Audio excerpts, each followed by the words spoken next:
Assalamualaikum warahmatullahi wabarakatuh.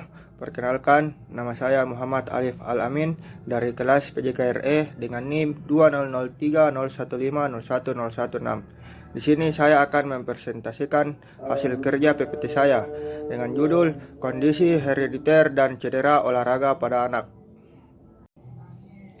A.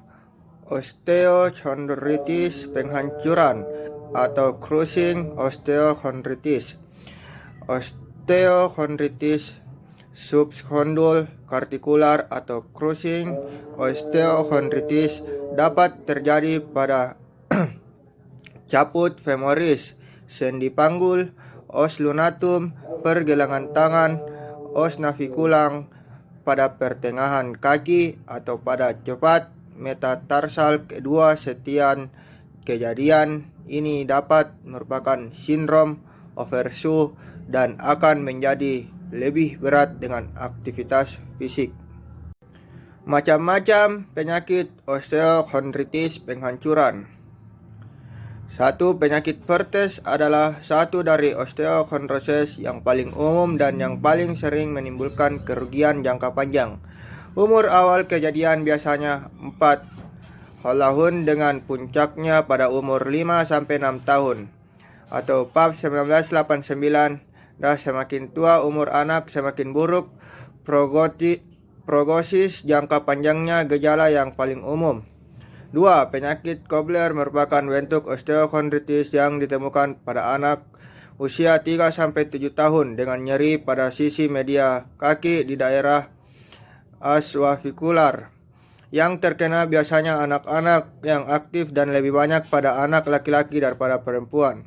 Anak-anak ini memperlihatkan pola jalan yang abnormal, sering disertai nyeri di bagian media kaki dengan pembengkakan yang nyeri di atas os navicular. Penyembuhan menjadi tugas bagian rehabilitas medik.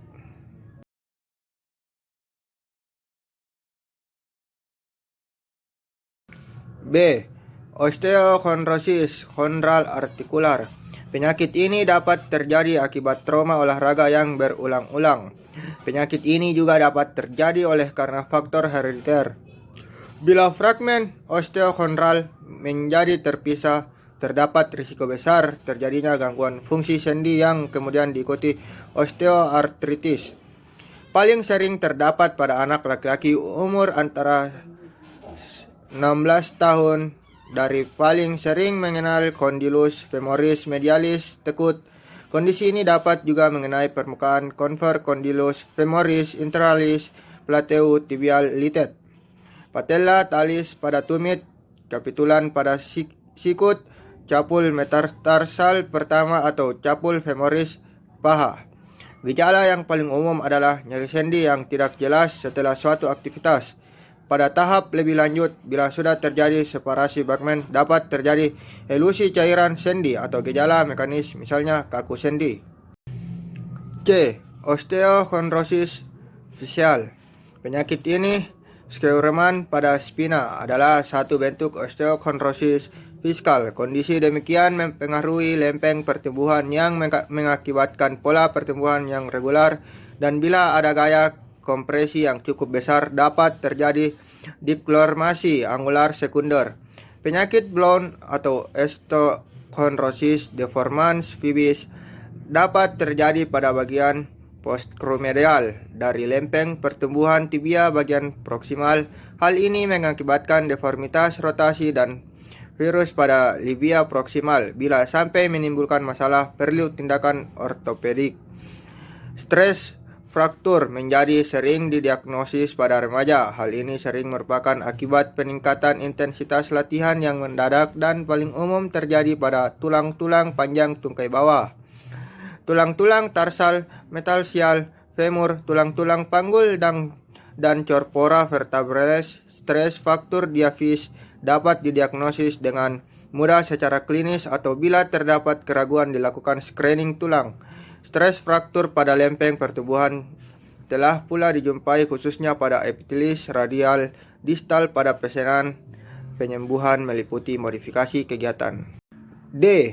Koalisi tarsal. Koalisi tarsal disebabkan oleh adanya fusi antara tulang tarsal. Hal ini terjadi paling umum antara tulang calcaneus dengan dijumpai pada laki-laki, sering bersifat keturunan dengan tulang navicular, dan antara calcaneus dengan talus lebih autosomal yang dominan, dan oleh karena itu biasanya irama riwayat keluarga yang jelas mengenai adanya nyeri kaki koalisi tarsal hanya terjadi pada 1% populasi umum, tetapi di sekitar 40% pada keluarga dekat orang-orang yang didiagnosa dengan kelarsal, biasanya bilateral dan didapat sejak lahir, tetapi biasanya tidak timbul sampai sesudah usia pubertas, oleh karena terjadinya trauma minor pada ankle atau aktivitas lari dan lompat yang berulang-ulang.